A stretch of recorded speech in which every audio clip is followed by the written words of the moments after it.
صلى الله عليه مع وسلم. التقليد الأعمال الشرق والغرب، فإن كثيرا من بيوت المسلمين الآن هزمت هزيمة نفسية نكراء، فراح الشاب يقلد الرجل الغربي الذي لا يعرف له دينا، وراحت الشابة المسلمة تقلد المرأة الغربية التي لا تعرف دينا ولا خلقا ولا عفة ولا حياء، ولا أرى ذلك إلا تقليد المغلوب للغالب، تقليد الأسفل للأعلى.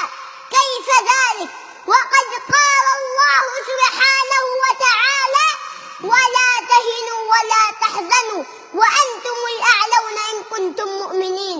وإنما نراه الآن في الشوارع والطرقات من تبرج سافل وعري فاضح يؤلم القلب، ومن بناطيل وملابس تلبسها الفتيات بلا خجل أو حياء، من أعظم الأدلة على خراب الأسر وعلى فساد البيوت. فأنا لا أتصور أن بنتا تخرج بهذا الزي الفاضح قد خرجت. لا أقول مسلم يعرف الله، أين أنت أخي الحبيب من قول الله تعالى: يا أيها الذين آمنوا قوا أنفسكم وأهليكم نارا وقودها الناس والحجارة عليها ملائكة غلاظ شداد يعصون الله ما أمرهم يأمرون.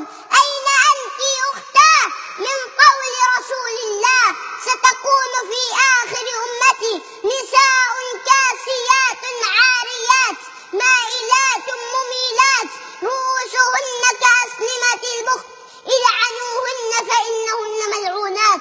أختاه، إنهم يقولون إنك نصف المجتمع، بل أنت المجتمع كله، فإن كنت كما يقولون نصف المجتمع فأنت تليدين النصف الآخر، فأنت أما للرجل وزوجة